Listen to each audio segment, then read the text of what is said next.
Any time anything होइन, any work. त तपाईँ रेडी हुनुहुन्छ? अहिले नाला सफा गर्न जाउँ भन्दाखेरि यहाँ तपाईँहरू आउनुहुन्छ?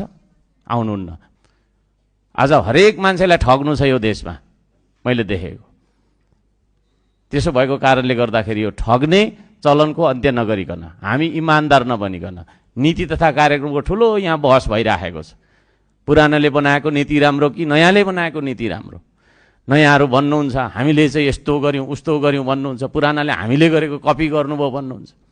तर ती सारा नीतिहरू तबसम्म सार्थक बन्दैनन् जबसम्म हाम्रो नियत सफा हुँदैन, जबसम्म हाम्रो नियत ठिक ठाउँमा हुँदैन। म यहाँहरू सबैजनालाई यो कुरा चाहिँ नि अनुरोध गर्न चाहन्छु। यहाँ एकले अर्कालाई अपमानित गर्न हामी यहाँ उभिएका होइनौँ। हामी सरकारलाई प्रश्न गर्छौँ, त्यसलाई सरकार पक्षले अन्यथा मान्नुपर्ने, प्रतिवाद गरिहाल्नुपर्ने भन्ने कुरा छैन। हामी सरकारलाई मार्गदर्शन देखाउँछौँ, हामी सरकारलाई यसो गरौँ उसो गरौँ भनेर सल्लाह दिन्छौँ। सरकारले पनि हामी मात्रै जान्ने भन्ने हिसाबले आफ्नै तपाईँको चाहिँ मनको गीतहरू लेखेर नीति तथा नियम कानुनहरू बनाउनु हुँदैन। हामीले दिएका सल्लाहहरूलाई तपाईँहरूले गम्भीर भएर स्वीकार्नुपर्छ।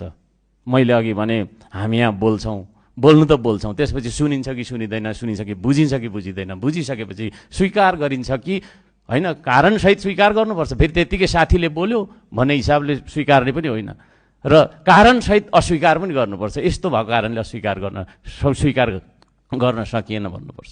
नीति तथा कार्यक्रम बन्दाखेरि होइन, प्रतिपक्ष दलसँग छलफल गरिएको छैन। त्यतिकै खाका आयो, वाचन भयो, त्यो वाचन भएका खाकालाई हामीले स्वीकारिदिनुपर्ने, अनि भोलि नै तपाईँको चाहिँ उ गरिहाल्नुपर्ने भन्ने हिसाबले हतार कुदेर केही पनि हुँदैन। कुद्दै गरेको काम राम्रो हुँदैन। यो हाम्रो परीक्षा हो। कुद्दै परीक्षा लेख्दा के हुन्छ? त्यो मात्रा पुग्दैन, ह्यान्डराइटिङ राम्रो हुँदैन, बुझिँदैन भन्ने जस्तो कुदेर हुँदैन। हामीलाई हतार त्यस्तो केही पनि छैन। बिस्तार गए अवश्य पुगिन्छ, हतार गरे भन्न सकिन्न भन्ने कुरा छ। बिस्तारै जाउँ, सरसल्लाह गरेर जाउँ। प्रतिपक्ष भन्ने बित्तिकै सत्तापक्षले भेट्नै नहुने, सत्तापक्ष भन्ने बित्तिकै प्रतिपक्षले चाहिँ भेट्नै नहुने भन्ने हिसाब होइन। तर पनि हामी विवेक प्रयोग गरेर, हामी मान्छे हौँ, मानवता प्रयोग गरेर हामीले चाहिँ के अरे सही र गलत छुट्याउन सक्नुपर्छ।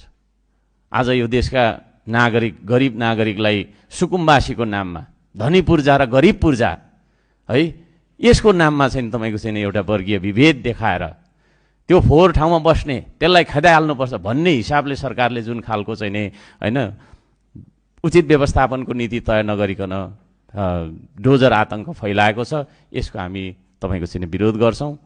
सरकार सचिन्नुपर्छ। हरेक मान्छेलाई मात्रै नभने किराकिरी हरेक प्राणीलाई